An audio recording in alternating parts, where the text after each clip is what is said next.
Um, Something that worked for me, uh, as I was looking through YouTube, I noticed it was very hard to find a Maya to ZBrush, back to Maya to Substance Painter to Unity.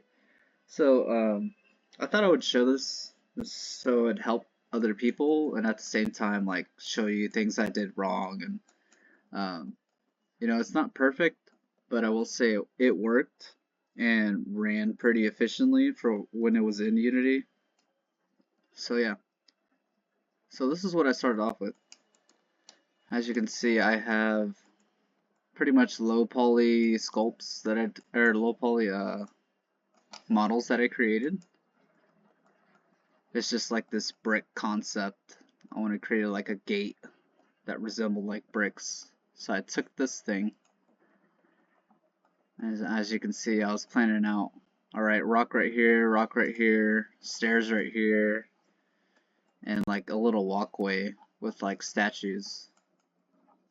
One right here, one right here. And I was trying to see what I would do with it, because honestly I was trying to get the blockout out. And I would pretty much change it all that.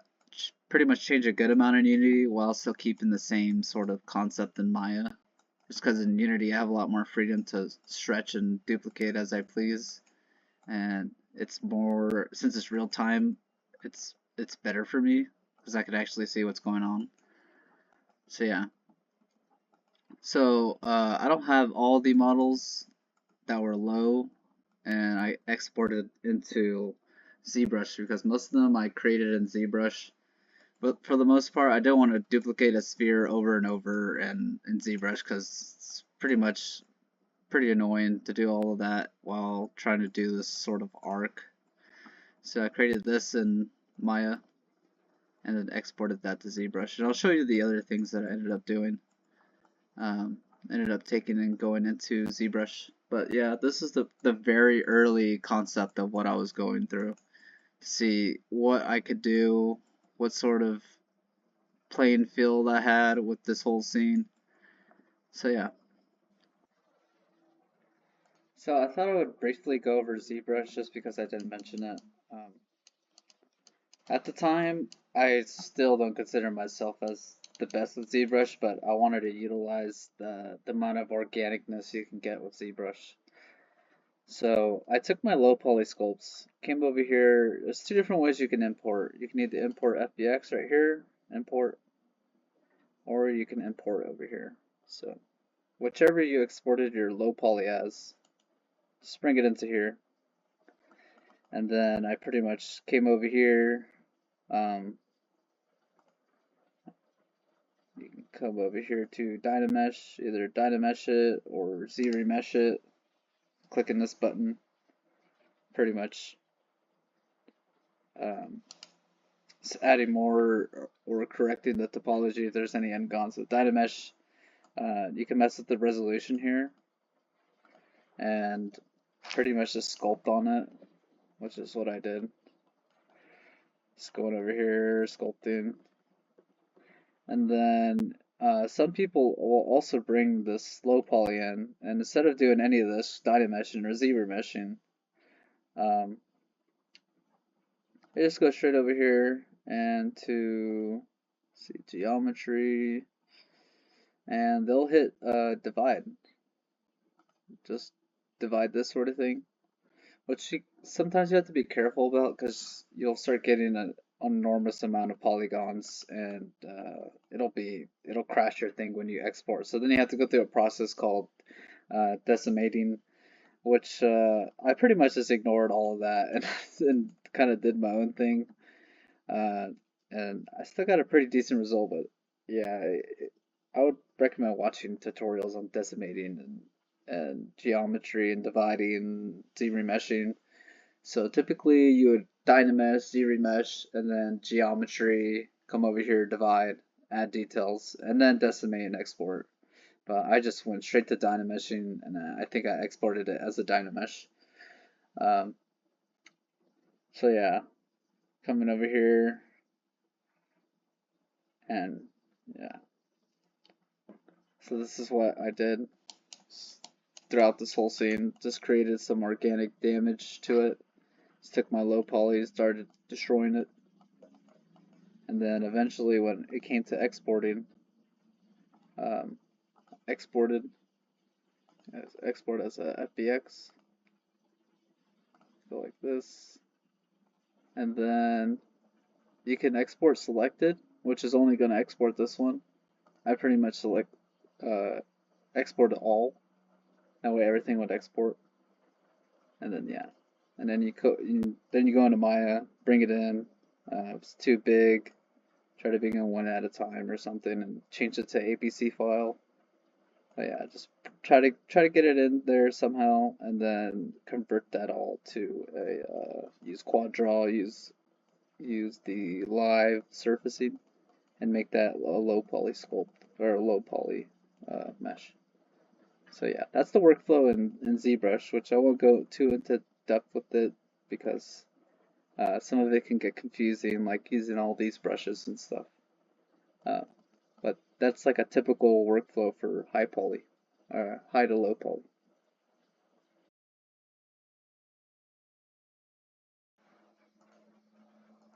Alright, so now we're into the final Maya scene. So I'll show you what I did exactly.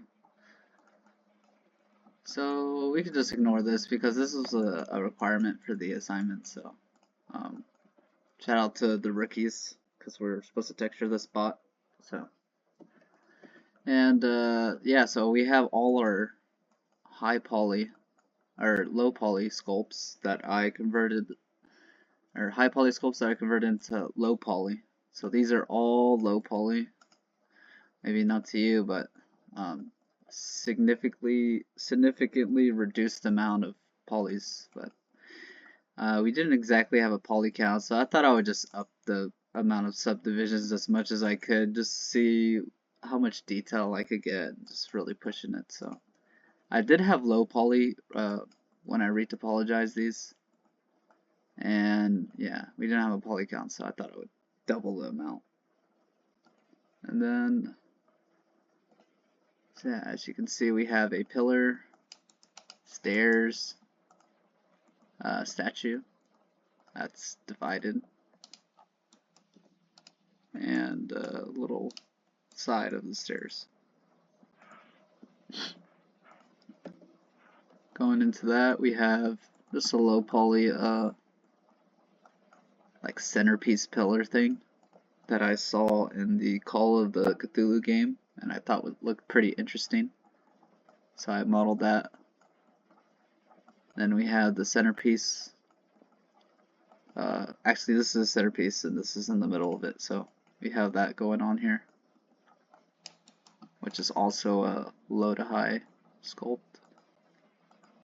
And then these little pillars here.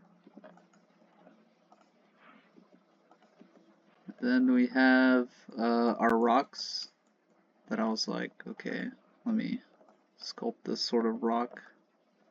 And I pretty much remeshed it. Honestly, I could have done a lot better with this rock, but it was my first attempt and it turned out pretty decent, I would say. So rocks are a lot harder to sculpt than you would anticipate.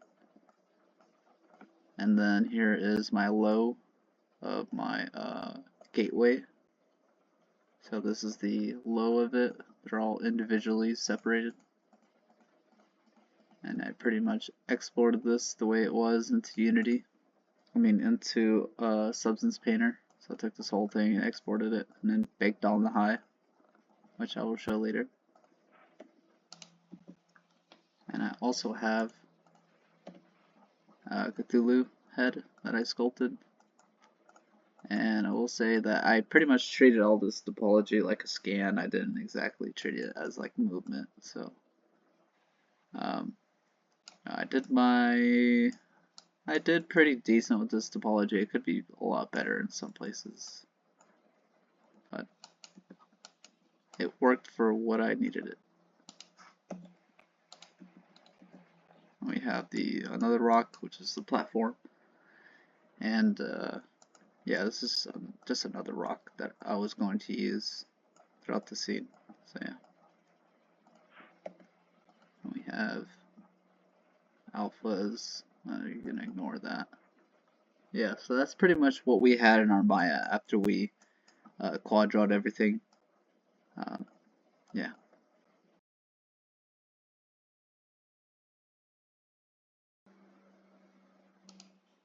So I thought I would briefly go over quad draw and importing, exporting sort of thing, just to show everybody what I was talking about so nobody was confused. So here is all my high polys that I sculpted in Zbrush. And I pretty much Z-remeshed all of them so they would have pretty decent topology coming in. And I would retopologize it even more. So you take one of these things, and you have to bake this down to a low, because bringing this into a game engine would really slow you down. So come over here, make it live, come to your quad draw tool, and then you're just drawing quads. And just treat it like you would normally treat it, how topology would usually flow, which is a learning process, but at the same time you start to understand just the way things flow. So you're just doing that sort of thing until you complete it, and then you take that low poly that you made right there of quad draw and you export that and bake it on, which I will show you how to bake it on. So yeah, so then you get something like this after you quad draw. Let me turn this off. Something like this that kind of follows the flow of the topology, which you know, I could have done a lot better with, but it was the first time for me, so it was a learning process. So yeah, I went through all of these and retopologized them, and this would be considered my low. So yeah, then I take these lows, come into here, and I pretty much try to UV it as best as I could to where there was almost no red or any stretching at all. So one tip that my teacher taught me too is some of the times you can, instead of just planar base coming over here using camera base and then trying to cut it where all the lines are, sort of thing. So that you can camera base and kind of automatic it and then just start connecting pieces if there's not too much. So that's what I kind of ended up doing. It looks like that one was really rough, but yeah, you get this sort of thing. And pretty much all of these are in the same one-to-one space. And I took the biggest object here. Make sure you do this. You get your textile density. So whichever is your biggest object. Come over here, shift left click, which selects all the opposite, and then click set. So everything has the same exact tensile density. Which yeah, it's pretty important to do. That way nothing is everything is sized differently, sort of thing. So you want everything sized the same. So yeah, then you would take all of this right here, put your material on it. So I think I have vertex colors. If I could show you, yeah. So I went over here, mesh display. I think it's mesh display. Yeah, right here, apply color, and then I just pretty much applied a color to it into all these individual pieces. That way, when I baked it on here, it would be easier for me to apply materials instead of masking them. And another thing too is exploding these models, because sometimes when you bake stuff, you'll get baking errors. So I decided to just explode it, move it a certain amount of distance from itself. So yeah, and I will show you how it looks in Painter, sort of thing.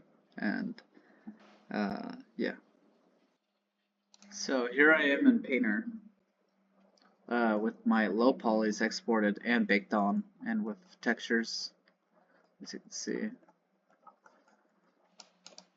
And yeah, so these are just pretty simple materials, honestly. It's just base with a couple of edge wears and sharpened HSLs. Nothing too fancy going on here. Some dirt. And but I'll show you what I'm talking about when you bake these things. So typically you want these to be as close as possible.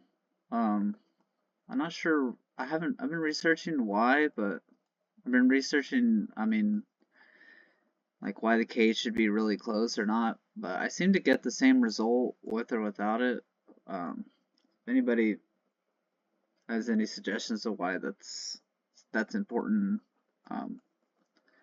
let me know. But other than that, I pretty much got a good bake with this, so you typically don't want any red sort of thing. You come over here, when you bake your high poly, look for what you exported your high poly as, whatever it is in here. Take that high poly, bring it into here, and then you pretty much adjust your settings as you want, your ID, vertex colors, ambient occlusion. But all you pretty much need is to bake these high polys in is just this right here, exporting this in. Whatever you want with your sampling, and make sure you change the maximum and frontal distance so there's like almost no red. And yeah, so after that you click this button, bake it at 4K, 2K, whatever you want. So I baked it at 4K, and you get this sort of thing. And you can see the ambient occlusion, everything pretty much baked on.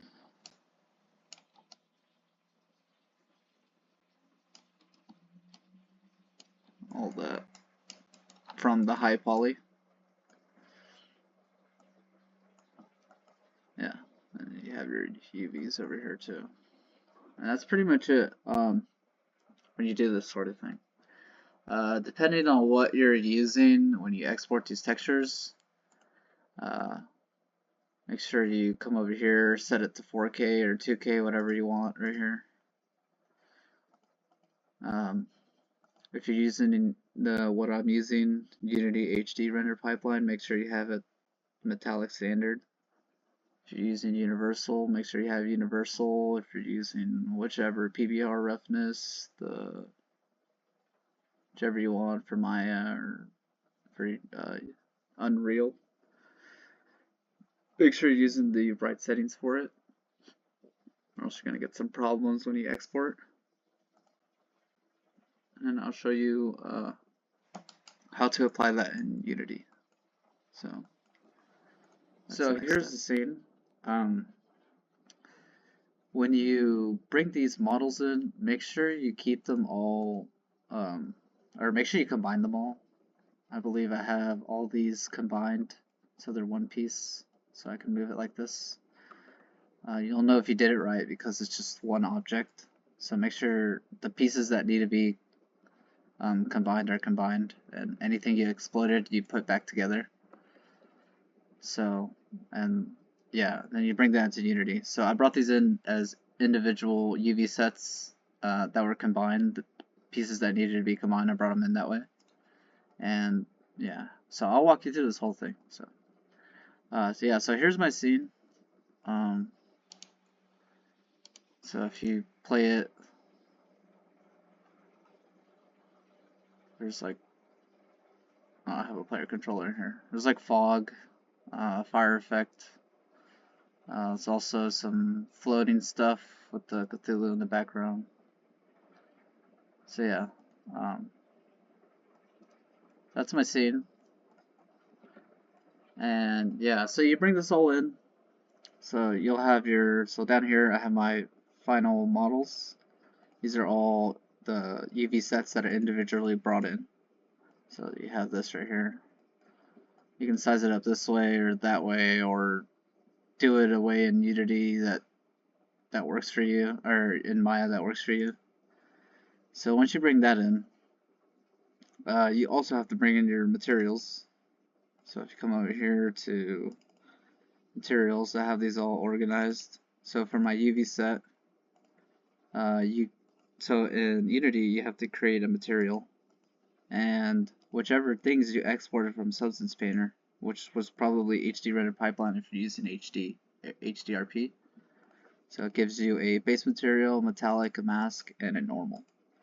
So there are a few things you have to do to these before you can apply it to this material, which to create this material you go to create and then material and then create that, and it creates this little sphere.